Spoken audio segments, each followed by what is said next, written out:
Good morning to you all. Thanks very much for joining us.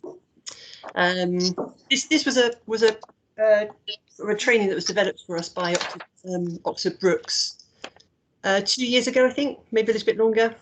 And they did a training session for all of our enterprise advisors, and on the back of that, we now run this session with anybody who wants to get involved with mentoring in schools. It's been quite successful in several schools across. Carol, who's delivering the session for us today, has been instrumental in sort of running a programme in one of the schools in Abingdon, and she's done this training for us before in other places, getting volunteers prepared to go into schools and do mentoring. So it's a great opportunity, I think, to do it today. We're recording it as well. So if you know anybody who'd like to take part and hasn't been able to make it this morning, then please tell them to get in touch and I can send them a recording. So quickly, before we start, a few housekeeping points. Please turn off your cameras and microphones especially, because otherwise we get quite a lot of feedback. As I say, the session's going to be recorded and we'll show it afterwards, and we'll also share the slides, so you can just sit back and relax and listen. As you go along, if you've got any questions, then pop them in the chat.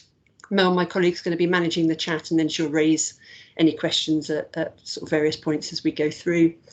Obviously, if you'd like to say anything directly to Carol, there's no problem at all. Within Teams, you can raise your hand. It should be on the panel. It's got a little sort of hand symbol. Click on that and we'll be able to see on the screen that you want to ask a question.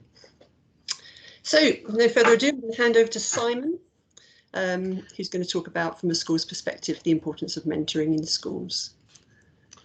Okay, good morning everyone. Thank you very much for attending this meeting this morning. This was an initiative that Susan introduced me to well over a year ago, and I've been really keen to get involved in it, and it's just been one of those things about trying to find the time to get up and running with this scheme. For me, I think it is a fantastic opportunity for students in schools. My role is careers lead at Chipping Norton School, and I'm responsible for everything relating to careers in the school. And when I saw this initiative and saw how it worked in other schools, I just thought this was such a good opportunity for young people to get involved. Obviously, in schools, we have teachers and careers advisors, but what we don't have is experts in all the different fields out there. So whereas I can give general information to students about different careers and career paths, what I can't do is give them that real foot in the door and insider knowledge about the industries. The reason why I'm so passionate about this opportunity is I saw this exact same opportunity happen to me when I first started out my career at the age of 18. I'd done my A-levels and I was looking to start a career in the automotive industry. But from the area that I came in, there was no industry whatsoever in automotive around where I came from. It was based up in the Midlands. I was based down in Brighton. And I was really, really lucky to have a friend of a friend who was in the automotive industry, who I connected with through a friend. And this chap gave me absolutely key information on how to go into the industry. And off the back of that, I got my first job, which was an apprenticeship with the Rover Group in Coventry. So I really thank this guy for getting me up and running in the industry. I kept in touch with him. And I just think, you know, this opportunity that you guys can offer students is just fantastic. I've got a long list of students already raring to go, who will really benefit from the information that you can pass on and give them through this mentoring program. So without any further ado, I'd like to hand you over to Carol, who's going to be delivering the main part of the meeting today. Thank you. Thank you, Simon, and hello everybody, and I'm delighted to be here to be delivering this mentoring training to you. As Susan said, I have been mentoring with the school in Abingdon, and as a mentor I've really enjoyed that. So I do hope that you get some interesting insights from the presentation today, and obviously very happy to take questions.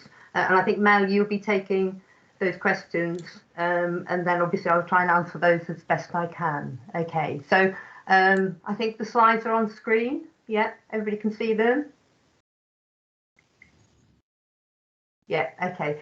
So the first slide here is you probably recognise it, is from Homer's Odyssey.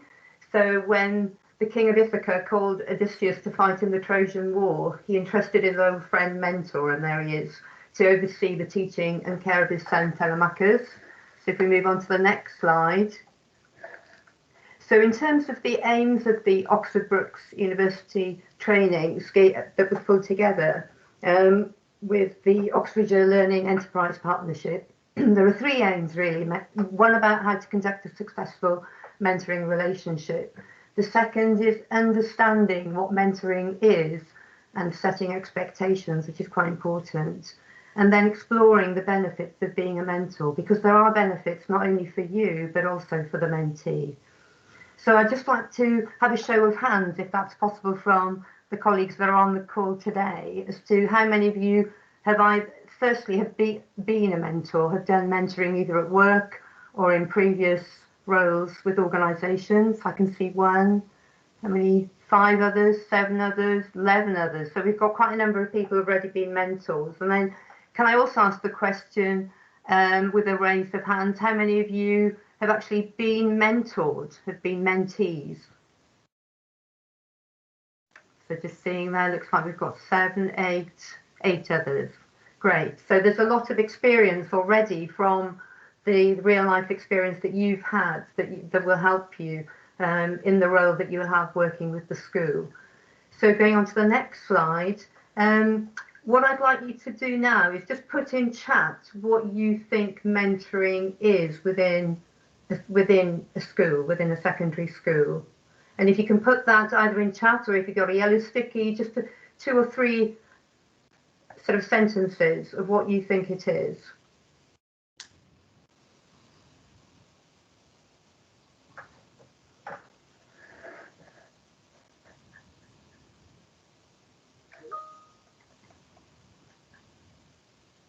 So Melanie, are you happy to share those with us? Yeah. So the first comment is listening, providing advice, helping young people to find the information they need to access,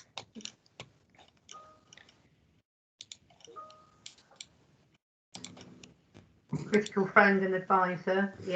critical friend and advisor, coaching, guiding someone through making a decision. Sorry, that I didn't quite finish the other one. My sound went a bit there. Helping young people find the information they need to access, opportunities and be aware of opportunities. Giving advice for the mentees' individual strengths and weaknesses. Offering a different perspective. Sharing experience with mentees. Encouraging. Listening to the person and hearing about their interests and ambitions. Offering direction. Helping them to find out more information. Pointing in the right direction for them. Great, some really good replies there. Thank you everybody for engaging in this virtual setup. That's great.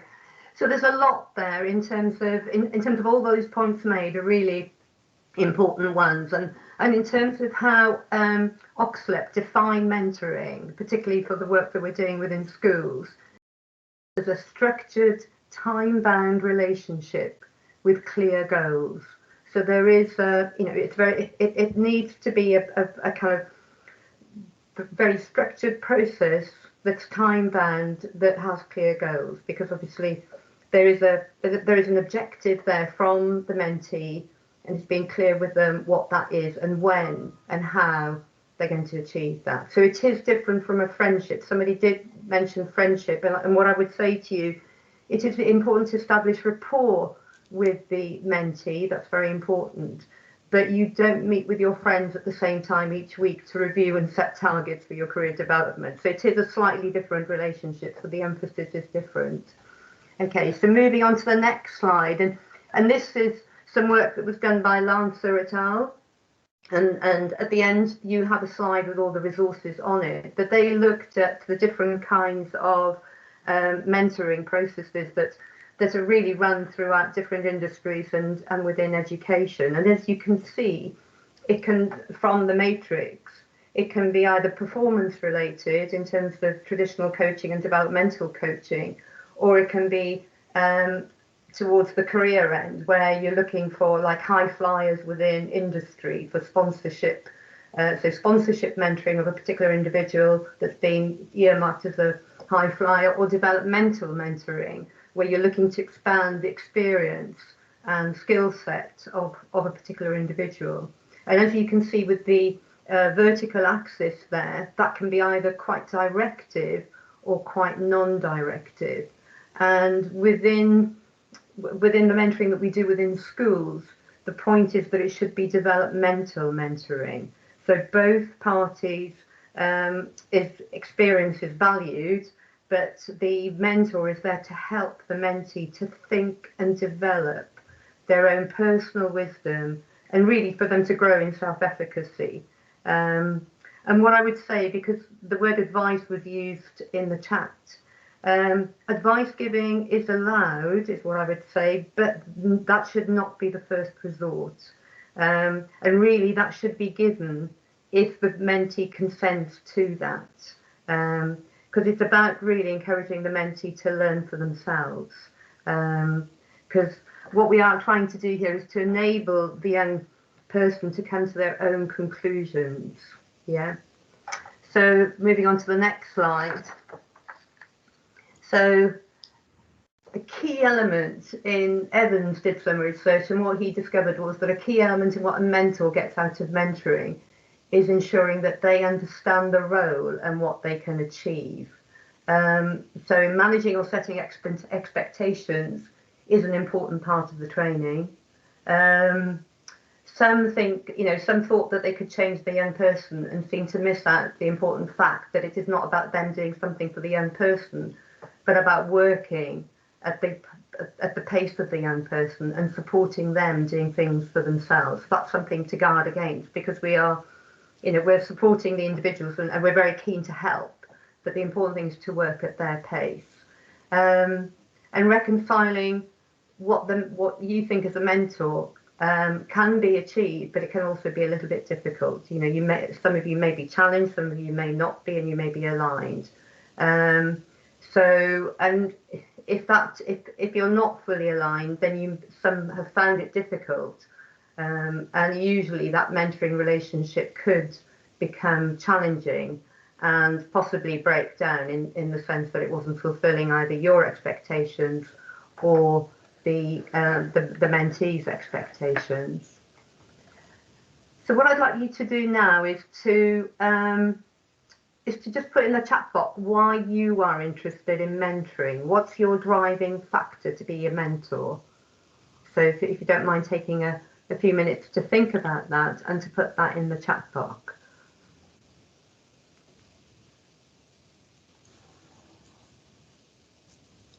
So if we were in a non-virtual setting, a physical setting, I'd be asking you to sit next to each other, but you've got to imagine that you're sitting next to a person here in your room, and just telling them why you want to be a mentor.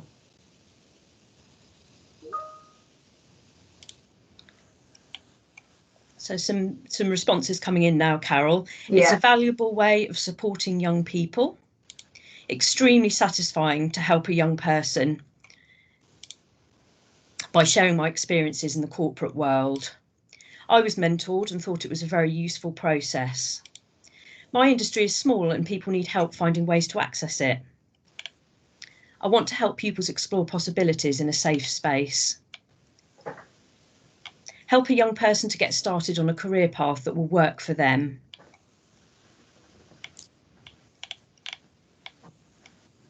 So there's a few good ones there, Carol. Yeah, that's good.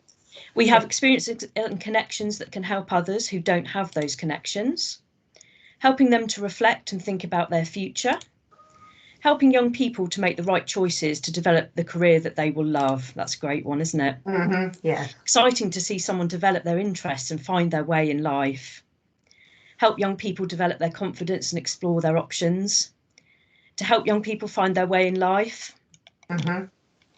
And through preparing them to find work and give them the confidence to get in front of people. because when I was young, I wasn't aware of the possibilities available in the field I was interested in and what steps I needed to take, and I would have benefited from this. Well, this is an interesting one. I also want to learn from them. I think they have amazing energy and great new innovative ideas. Encouraging young people to enter the working world with some confidence, helping level the playing field so all students have insights into a range of careers paths, not just those with connections.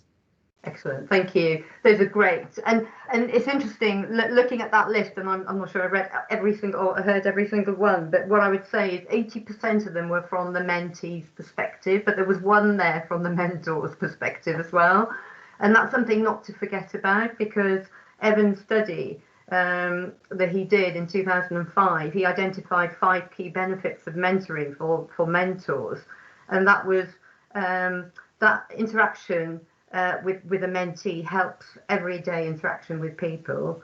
It gave some mentors the confidence to try new things that they hadn't previously thought about. There was a feel-good factor for some mentors, but also for some it also helped to develop their career opportunities in terms of putting on their CV that they've been doing mentoring, be it to go into a management role or a supervisory role.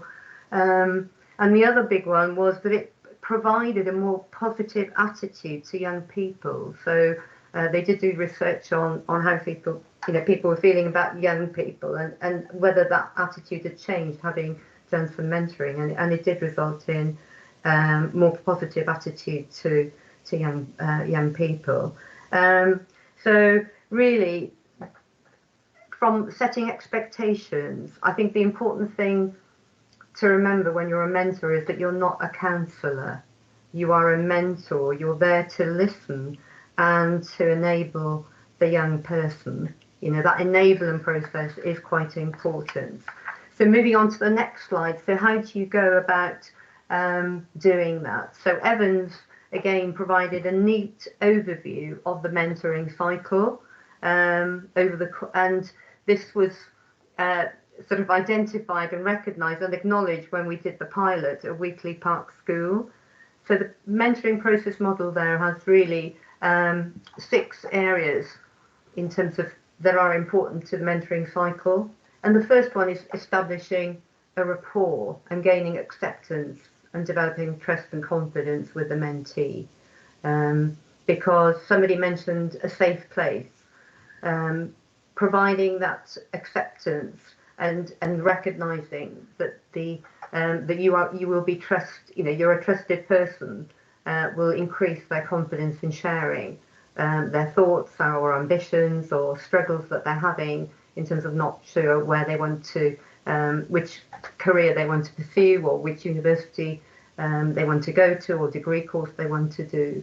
So understanding where the person is now and recognizing their strengths and what resources they've currently got available to themselves is part of the mentoring. Listening is incredibly important to what has happened and how they're feeling about it. And then obviously the next step is recognizing and supporting and developing self-image and really working with them to develop an action plan. The developing self-image is actually something that comes out very strongly from the mentoring work that we've done, particularly within the Abingdon School, because in some circumstances they're not getting a lot of affirmations about what they're doing, and sometimes they don't recognise that the work, either the hobbies that they've got outside of school, be it being in the chess club or captaining a sport team, actually is a very positive actions and activities that they're participating in. So it's important to draw attention to that and be affirmative. And then obviously once you've pulled an action plan together, it's then supporting that plan by encouragement and discussion in terms of realistically working through with them, so what will you do now and when, and what could stop you moving forward, or how will you address this goal? So that encouragement is quite important. But not only the encouragement, it's then really setting realistic targets about reviewing where they've got to at the next meeting and maintaining momentum. And obviously, what I would say is, you know, focus on the few. You know, don't some of the pupils are very enthusiastic and setting a lot of goals, and so it's important to try not to narrow them down. So I would say no more than 3. So you can always build on those once the modest goals have been achieved, and then set some new goals. And then the difficult thing at the end is closure, and closing the sessions takes some time. So you do need to allow some time to conclude the session with the action plan in terms of deadlines and reflecting on achievements and next steps. So I would always allow a good 10 minutes to do that in your sessions, and let them know that that's what you're going to be doing. So let's move on to the next slide. What are the typical, sorry, I've just seen a question. What are the typical time requirements for a mentoring? So I'm not sure what Simon's planning, but certainly within John Mason School, we did 45 minutes per session. Simon, do you want to? I think. Speak? Yeah, I think that. I mean, obviously, when we do get the opportunity to do the interviews in school, hopefully in the near future, a school lesson's an hour. So I would say between 45 minutes and an hour would be the ideal time. Yeah. Okay, thank you. So moving on to the next slide.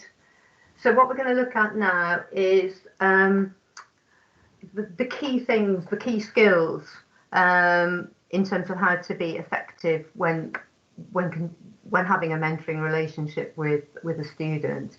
And the key thing is active listening. So, you know, a mentor's willingness and ability to hear and understand is really fundamental, and it's fundamental into enabling a successful relationship. And here you've got Hoke's model of how to be an effective listener. So you've got the pay attention, which means really being present and focused on the moment. And that also means being comfortable with silence, because sometimes, you know, they may be asked a question that they've never really thought about fully, so they need some space, some, you know, time to think. And then suspending judgment. That's, you know, we all have got some biases without, you know, either consciously or unconsciously, so it's something to be aware of. The reflection, the summarising, accurately summarising what's being said.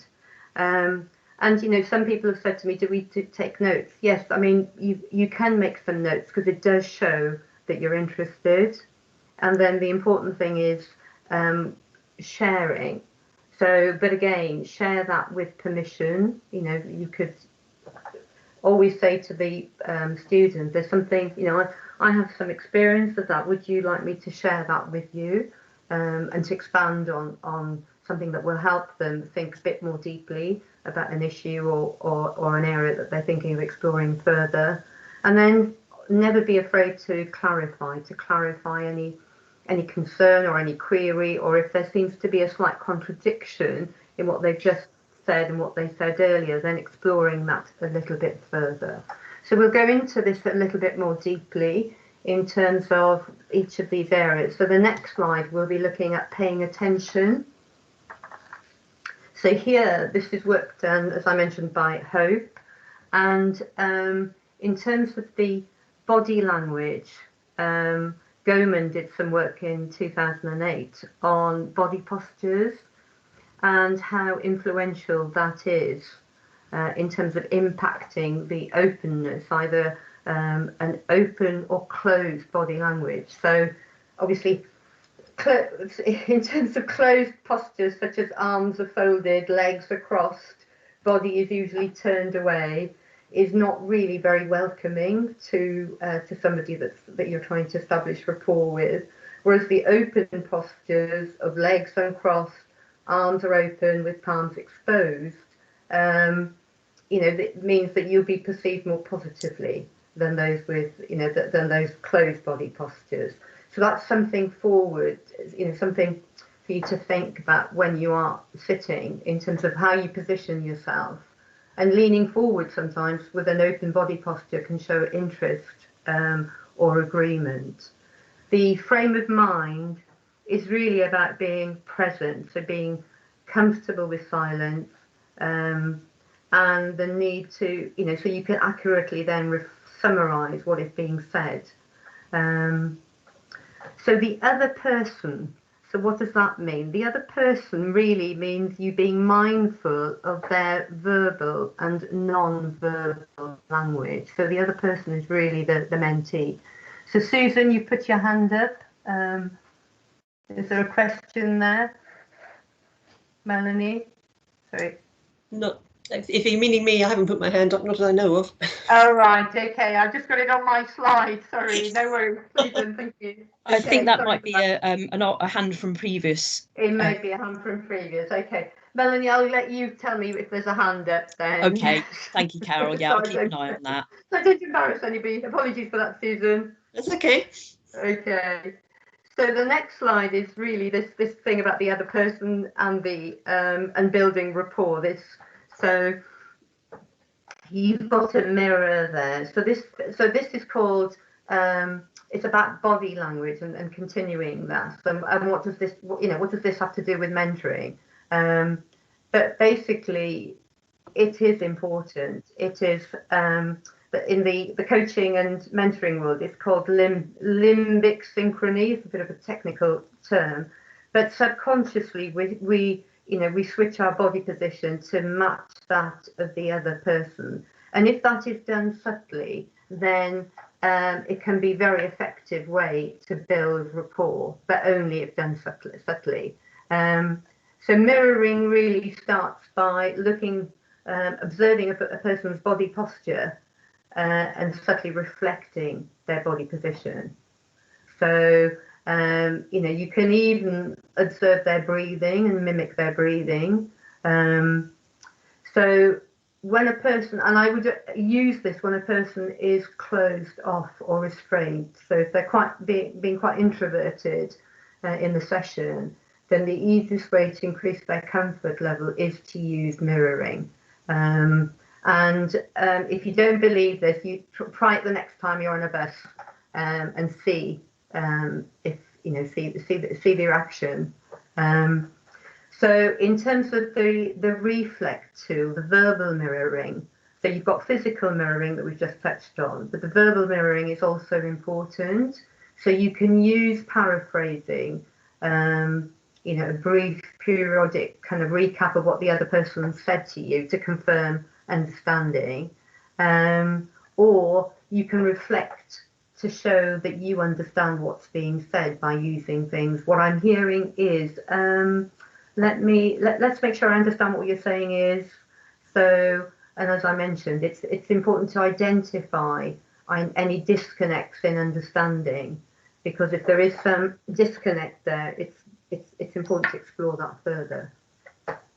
Okay, and now moving on to the next slide, how to get the most out of your mentoring conversations. There's this what we call Hope's funnel model, the funnel technique, and this is used by interview panels as a way of prompting candidates to give the best possible answer. So it's, and I would suggest that you print this out. I've certainly used it a lot, just to, particularly at the beginning, to help open the discussion. So the open and clarifying section is about moving away from the yes and no. So not asking questions, did you do this? Yes. Did you? What happened? So it's really encouraging more open. Tell me about, explain what, describe what is happening now. Sorry, I don't quite understand what that means. So, and that's quite important, as I mentioned, to understand and clear up any confusion. So the probing, once you've done the open and clarifying, it's important then to look at introducing some new ideas or suggestions. So, okay, more specifically, what are some of the things you've tried, or what resources do you have at your disposal, or where do you think, or do you hope things will go from here? And obviously, you know, as I mentioned earlier, permission, you should always ask if it is okay to give clear and objective feedback from, you know, what they said to you. So, and then obviously questions to conclude the discussion or make a decision, or for them to make a decision, or for summarising. So what you said is, and then you say, and is that the outcome that you want? Or, oh, that sounds really exciting. So you're hoping to. So this funnel technique is really very helpful. And if on the next slide, you've got the in fact, if you keep double clicking, you'll get, or in terms of some useful probes there for you to use in your sessions with the mentees. The next two slides, so this slide, resource for print, right, we've taken those out, okay. So I have got, and I'll give them to Simon. There are two slides which are resources on taking role plays. So if you wanted to do that between yourselves as a group of mentors, one of you taking a mentee role and one of you taking a mentor role, those will be made available to Simon, and they're quite useful if you're, you know, if you want to do a little bit of role playing before the sessions. It's quite helpful to just think through the kind of mentees that you may have coming to you. Some may, you know, may have a closed position, some may be less enthusiastic, some may be very enthusiastic. So those role plays will be given to Simon. So the hopes, this suspend judgment. So going back to the earlier slide when we were looking at active listening, there was that suspend judgment. And the Royal Society, this was research done with the Royal Society about unconscious bias, and how we, as mentors, we should be sensitized to that. So that unconscious bias is a bias that we are unaware of and which happens outside of our control. So, and it can be triggered by our brains making quick judgments and assessments of people and situations, influenced normally by our background, our cultural environment, or our own personal experience. And this can lead to us making mistakes because our brain makes assumptions based on limited information that we have about a particular person. So something I would ask you to be aware of is to look at your own factors of influence, be it, you know, and factors of influence mean kind of physical characteristics, which are kind of age, gender, voice, whether there's any bias around that, shared interests and hobbies, so sports, music, gardening, similar lifestyle, having children, caring responsibility, and similar backgrounds.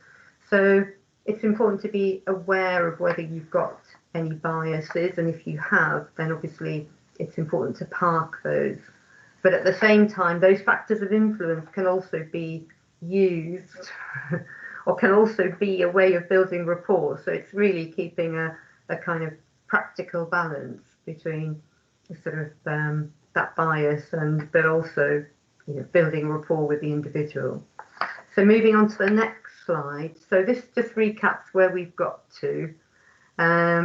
So we've looked at the body language and mirroring in terms of the physical and verbal. The active listening is really all about willingness to hear and understand. We've looked at the unconscious bias, and in terms about the sharing. Now Simon touched upon it earlier. You have to be careful when you're working with the students, obviously not to share address and contact information, and never promise to keep secrets. I think those are the three kind of things that are critical. And obviously there will be particulars, each school will also have their own safeguarding policy, and that will be covered in more detail by Simon.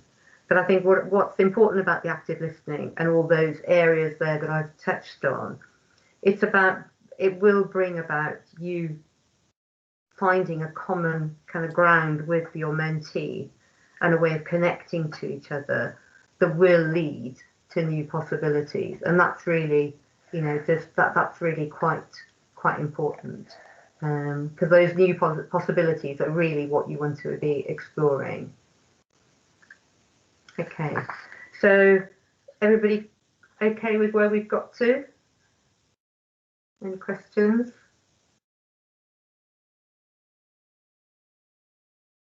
Simon Parker?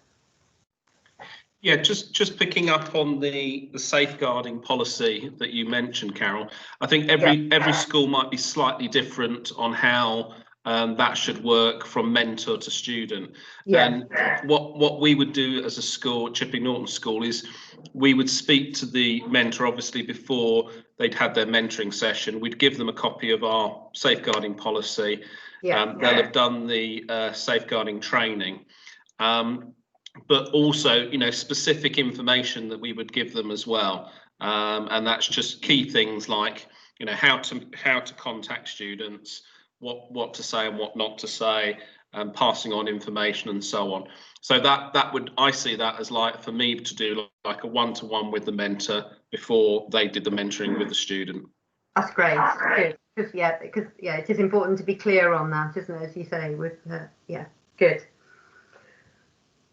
Right, so can we move on to the next slide? So this, I'm sure, hands up if everybody knows SMART. I'm assuming people have come across, Yeah,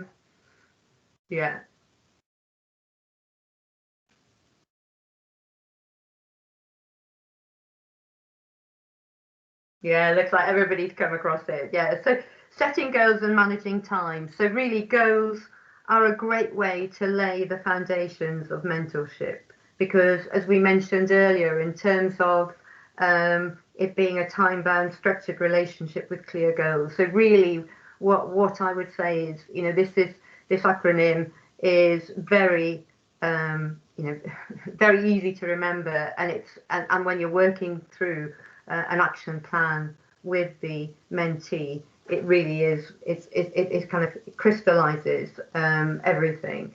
So here, what I would like you to do now is to just look at this, and this individual, this mentee, wants to become a video game social media influencer. So just think through now the next, you know, in terms of measurable, what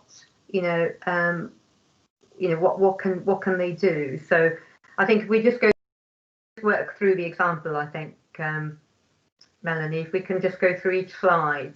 So this person wants to become a video game social media influencer. I want to start a business. So you say, okay, so what kind of things what are you looking to start a business in? And he or she says, I want to become a video game social media influencer. So can we go on to the next slide? So that's it. So then it's okay. So how are you going to track your progress of that goal? And they say, okay, I want to, and they'll answer, they'll answer in very generic terms. I want to post my content on different social media platforms. Okay, so posting for how long? So it's really exploring further, and that measurable piece is there. Set up a Twitch account and stream me playing video games for 2 hours, 4 times a week.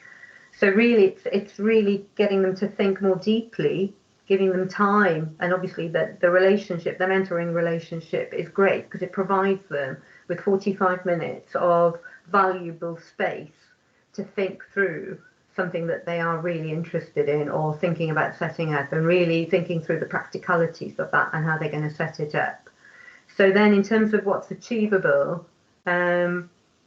I want to make money from my online profiles. Okay, so if you want to do that, what kind of targets are you going to set yourself to know that you're going to make some money? So again, those are just some examples that are giving you more concrete, practical objectives for the mentee to pursue. And then realistic, we go on to the next one. So, you know, is there a backup plan? There should always be some contingency, or are there some conflicting priorities? It's important to think through those, because we all need to have some contingencies in place, because things don't always go the way that we expect them to. So, okay, it's going to be, I want to be a, you know, video game influencer. It's very competitive. So, okay, so what if for you to realistically get there, what are you going to need? What are the grades you're going to need to get?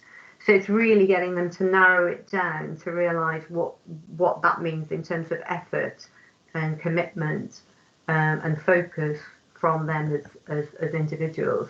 And then in terms of the time bound, so now this is obviously over a 2-year period, but you know, it's actually saying being realistic in terms of how long it will take to be a video game influencer, with getting the GCSEs and then focusing on the studies, and you know, what is the future and beyond, basically, in terms of that time bound. So that's just an example, which I think is quite helpful for you to work through when you're going through SMART objectives with your mentee.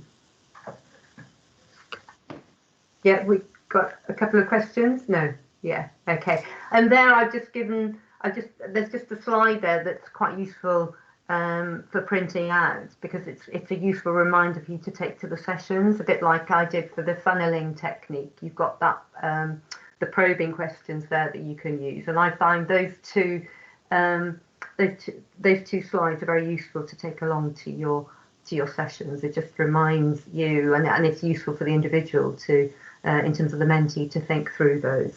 Yeah. Okay, so now let's move to the next slide.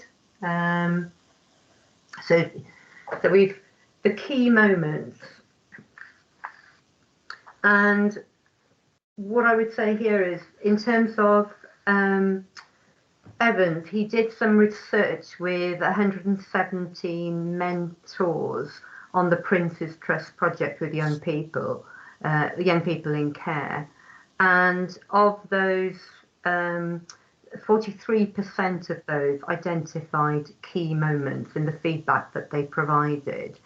And you know, the key moment is really, so I would define it as like a realization to the mentor that they've achieved something, and act as a springboard both to an improved kind of relationship with the mentee, and the mentor using their mentoring experience in their own lives. So a bit like we touched on at the very beginning, in terms of the benefits both for the mentee, they achieve something, but also the mentor.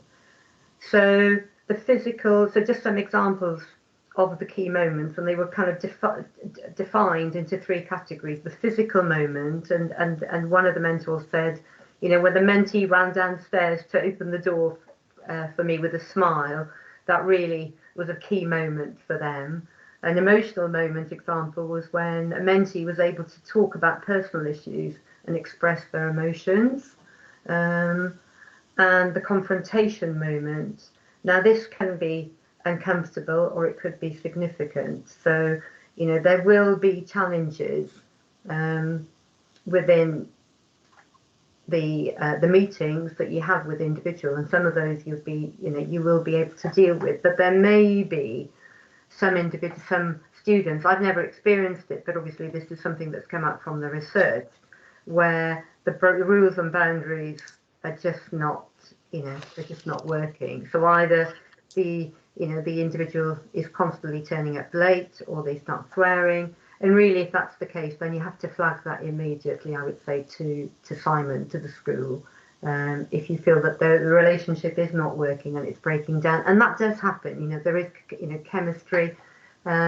It's one of those things that does, you know, not every mentor and their mentee mentorship, you know, the mentee mentorship will work, and that's okay. You know, you communicate with the school and let Simon know. Yeah. And in terms of the first meeting, what's going to be important is establishing a rapport. I would suggest that you, sorry, I should have said your first meeting, so thank you. So in terms of coming on to the first meeting, what's going to be important is establishing the rapport. You'll have preparing a few questions to facilitate, establishing some expectations with the individual, exploring with them what do they want to get out of the mentoring program. And if they don't know, great, that's a good starting point. And then getting to work with them with some project goals. Now Simon, in terms of these 3 slides, Simon's mentioned 3 boxes. Simon's mentioned safeguarding, and I don't know. Do you do matching, Simon? In terms of how does that work? Yeah, I'm very conscious that some people at this meeting won't necessarily be working with Chipping Norton School. Right.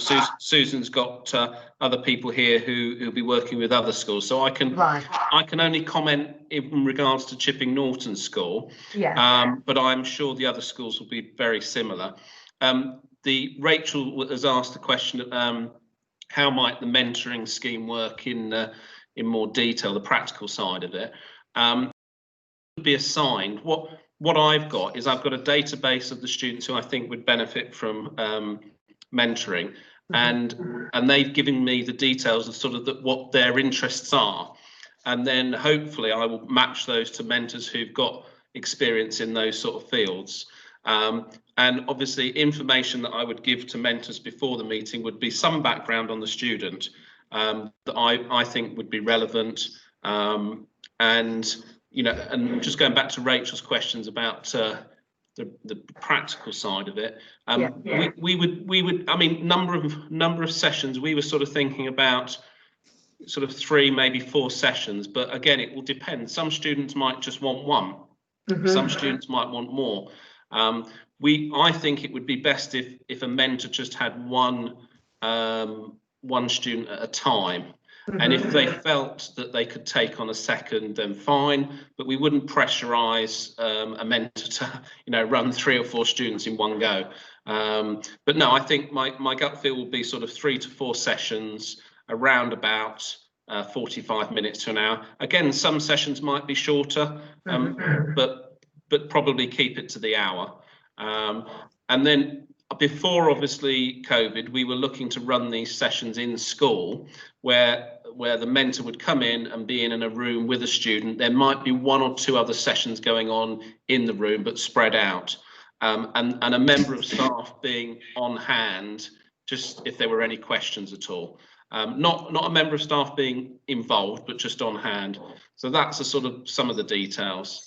The safeguarding side, what we've planned is for all mentors to do an OSCB safeguarding level 1 course, which again is an online course. That gives a bit of information about what you need to be aware of. But again, I would definitely have a one-to-one chat with every mentor before they started their mentoring session, just to give them some of the basic things to be aware of.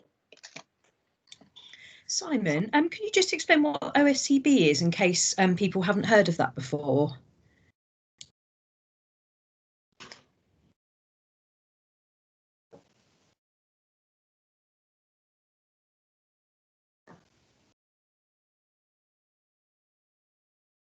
Hello, Simon? Sorry, I didn't mute myself.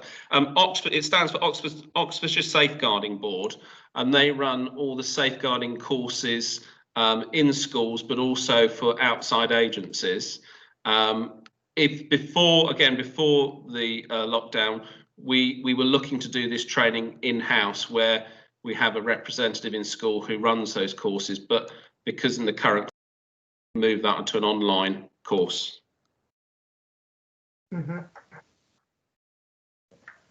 Good, thank you, Simon, and thanks for clarifying that on the matching. And obviously, I hadn't realised that there were. Sorry, I'd forgotten that there were other people who were on the call who were not from Chipping Norton. So the important thing is obviously to speak with your careers lead and to be clear on how the matching is going to work, and obviously address the question, any questions that you may have.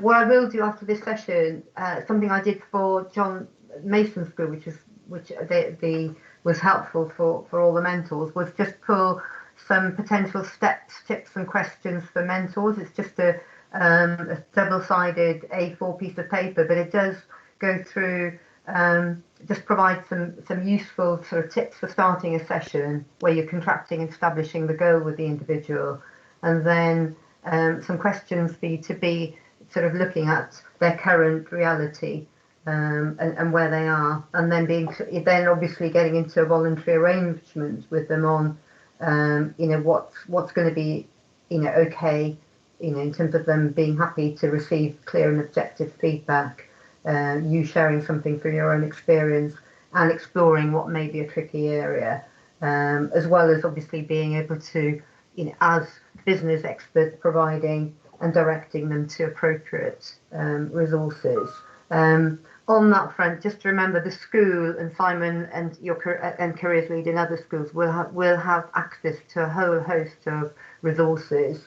And on one of the slides at the end now, there are some resources listed there. And then the other sections just looks at some things that you could explore for exploring their options. I will, it's worth looking at that and how to. The main thing in the mentoring relationship is really establishing the will. So this moving from discussion to decision and action is actually quite important, and it's really working with the mentee to make sure that they do have not only the motivation but the energy to pursue their goals. So it is important to get your mentee to commit to a specific action, at the end of each session, and agree deadlines. So because that will tell you how motivated they are. And then there's some tips on closing the session. So I'll provide those to Susan. I think, Susan, you've got them, but if not, I'll resend it so you can send those on to Simon and the attendees of the session. So to summarise, I hope you've got some insights now into how to conduct a successful mentoring relationship, and a broader understanding of what mentoring is, and particularly in relation to within your schools, and that you will get a lot of benefits from being a mentor. So I wish you every success with your mentoring. The references here are, if you want to look at the scientific, because these are all sort of work that's been done by different academics. So please, if you want to explore those further, then you can do so. And then the next slide is the resources. There are a number of resources available. So it's worth you looking at these just so you're familiar with them, so you can flag them and signpost them to your mentees as part, or you could use them as part of your goal setting, which I've done in a couple of cases. Good. Well, thank you, everybody. Thank you, everybody, for your time. Sorry I've not been able to meet you physically, and wish you all the very best. Thank you.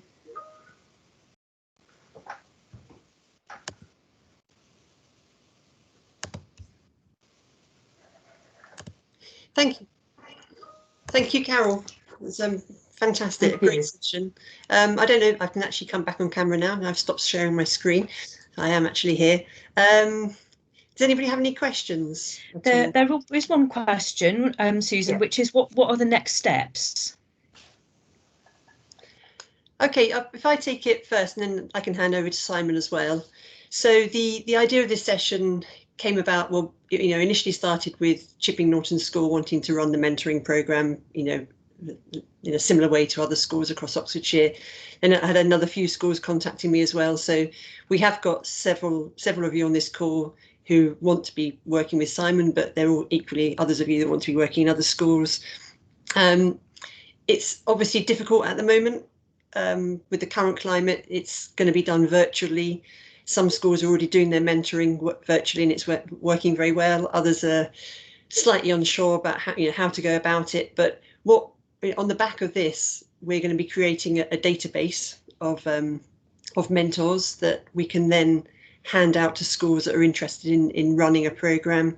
And quite honestly, while it's being done virtually, it doesn't matter where you are geographically. You could be mentoring a student down in Abingdon if you live in Chipping Norton, and vice versa. But obviously, once schools start opening up again and inviting mentors into school, and it makes sense for you to be working with your local school. So I think Simon's going to be getting in touch with people who want to be working with him. He'll be sorting out the safeguarding and, if necessary, DBS checks. With other schools, I'll be sending out, if you've attended this call today, I'll be sending out a list of those schools that want to be starting mentoring after Christmas. And then it'll be a case of putting you in touch with them and looking at how it's going to be running, whether it's going to be virtual or actually in person. Simon, I don't know if you want to add anything there. You're on mute. It's mute. Yeah, just for the mentors who have put themselves forward for Chipping Norton School. For me, the next process really is just to confirm when you can start, and to complete the OSCB safeguarding training, which is an online course, which takes approximately about an hour to do. I've sent those links out, and I just need to have confirmation when you've done that. We did look at doing the DBS checks for mentors, but I think because of the current climate and how we're going to work, I think it's probably going to work in a way that we set up like a team meeting in school, and the student would come to possibly my office and do that team meeting in my office, where I'm there as well in the background and can sort of help and support. So I think realistically, I don't think we're going to need to do the DBS checking. I think we probably can do this exercise without going through that process. However, saying that, if you want to go through that process of being DBS, that's fine. But really now it's for those mentors to get back in touch with me via email or phone and say when they're ready to start, and then I will start matching people up.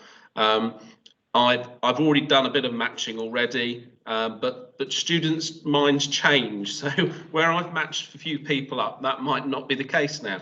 So there is a bit of movement that will go on. But over the next, I would say, next month or two, it would be nice to sort of start rolling this out and for sessions to start.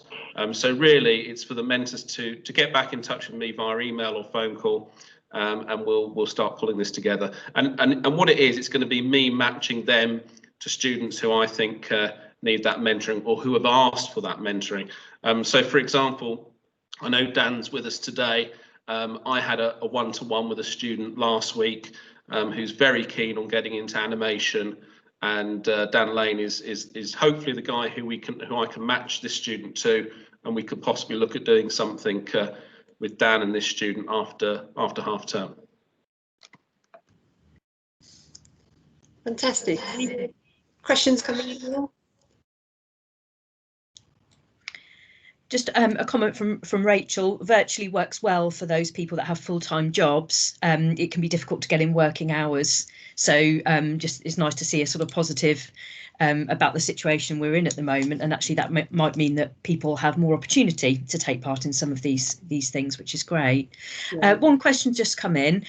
Do you need information from the mentors about their skills and knowledge to help you with that matching process? Yeah, definitely. We ask mentors to generally write a short profile about themselves, what skills they think they can bring to it, and then it makes it a lot easier to match them to the student. And I think that's what Simon will be doing if he hasn't already. Yeah, absolutely. It's almost like the mentors sending in a CV, which would help to match mentors to students, definitely. And yeah, coming back to Rachel's point earlier, we're definitely finding this. I know it's a bit grim, but employers seem to have an a lot more time to give to students and to give to schools. We're finding so much goodwill out there from employers wanting to get involved with schools, because by doing it virtually, they don't have to leave their office or their home if they're working from home. They can spend 10-15 minutes talking about their industry sector, or they can give 45 minutes or an hour to mentoring. And that's all it takes out of their day, rather than before they had to get in the car and drive to a school and spend time there, then get in the car and drive back to the office. So there are positives, as Mel says, coming out of this, and we're getting a lot more employers wanting to be working with students. So that's great. Thank you. Can I just say also, I mean, what I've noticed since starting up one-to-ones with students is the change in students' attitudes at the moment. It's really noticeable that students do feel a bit lost in this current climate. So I think this mentoring programme will just add so much more value in the current situation, because there is a feeling by students that they're sort of lost. They don't know where things are going. They don't know what the future is for them in terms of a career. So anything like this, I think, is going to make a massive difference. Couple more questions have just come in.